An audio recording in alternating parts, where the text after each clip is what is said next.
ନମସ୍କାର ସାଙ୍ଗମାନେ, ଆମେ କରିବା ଆଜି ଆଳୁଦମ୍। ନୂଆ ଆଳୁରେ ଦମ୍ କରିବା। ନୂଆ ଆଳୁ ବର୍ତ୍ତମାନ ମୁଁ ତାକୁ ଦେଖୁଥିବେ, ମୁଁ ଏତିକି ଆଳୁ କାଟି ଦେଇଛି।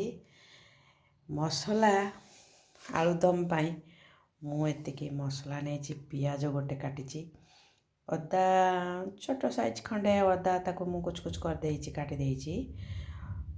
ରସୁଣ ବି ମାନେ ପାଖୁଡ଼ା ପାଖୁଡ଼ା କରିକି ରଖିଛି।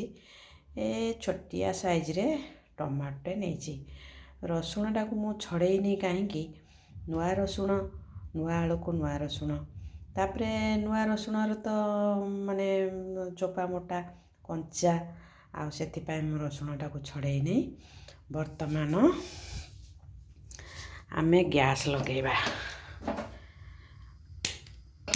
ଗ୍ୟାସ୍ ଲଗେଇଦେଲି, କଢ଼ା ବସେଇଦେବା। କଢ଼ା ମୁଁ ବସେଇଦେଲି। ତାପରେ ମୁଁ ତେଲ ଦେଇଦେଉଛି। ତେଲ ଦେଇଦେଲି, ତାପରେ ଆଳୁକୁ ଆମେ ମାନେ ଭାଜିବା। ଆଳୁଟିକି ଭାଜିଲି, ପକାଇଦେଲି କଢ଼ାରେ। ତାକୁ ଟିକେ ଭଜା ହେଇଗଲା ପରେ ଆମେ ମସଲା ଦେବା। ମସଲା ମୁଁ ବାଟିକି ନେଇ ଆସିଲି। ଆଳୁ ଏଠି ଆମର ଭାଜି ହେଇଗଲାଣି, ଆଉ ଆମେ ଟିକେ ମସଲା ଏଠି ଦେଇଦେବା। ମସଲା ଦେଇଦେଉଛି।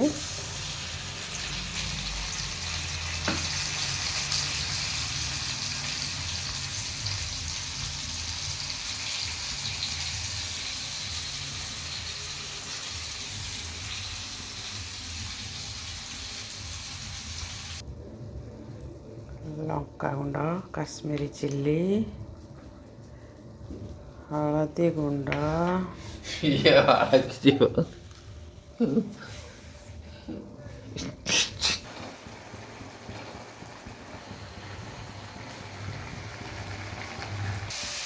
ମସଲା ବର୍ତ୍ତମାନ ଆମର କଷି ହେଇଗଲାଣି। ଆମେ ଏବେ ପାଣି ଦେବା। ମୁଁ ବର୍ତ୍ତମାନ ପାଣି ଦେଇଦେଉଛି। ଆଳୁଦମ୍ ବେଶୀ ପାଣି ଦେବାନି, ଅଳ୍ପ ଦେବା। ପାଣି ଦେଇଦେଲି।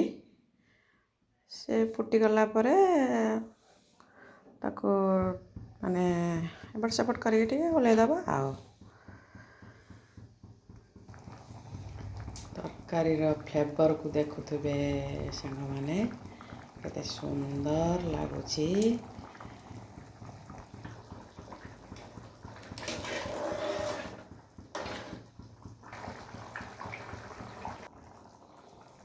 ହେଇଗଲା ଆମର ଆଳୁ ଦମ୍।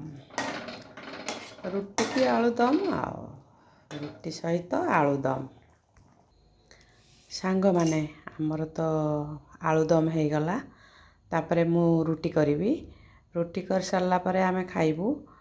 ଆଉ ଏଇ ତ ସାଙ୍ଗ, ସବୁବେଳେ ପାଇଁ ଆମର ଏମିତି ସଂସାର ଭିତରେ ଆଉ କ'ଣ କରିବା, କାମ ଧନ୍ଦା ଭିତରେ ରୋଷେଇବାସ, ଅନ୍ୟ ଝାମେଲା, ଏଗୁଡ଼ା ସବୁ ବୁଝିବାକୁ ହେବ। ଛୁଆ ପିଲା ନେଇକି ଘର କରିଛୁ। କେତେବେଳେ ଭିଡ଼ିଓ କରିପାରୁଛି, କେତେବେଳେ କରିପାରୁନି।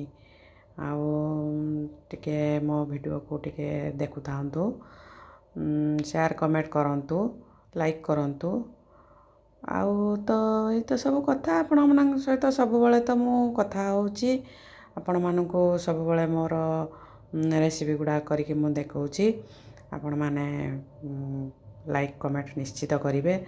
ଆଉ ଆପଣମାନେ କେଉଁ ଏରିଆରୁ ଦେଖୁଛନ୍ତି ମୋତେ ଟିକେ ଜଣାଇଲେ ମୁଁ ଟିକେ ଖୁସି ହେବି, ଟିକେ ଧନ୍ୟବାଦ ଦେବି ଆପଣମାନଙ୍କୁ। ରହିଲି ସାଙ୍ଗମାନେ, ଜୟ ଜଗନ୍ନାଥ।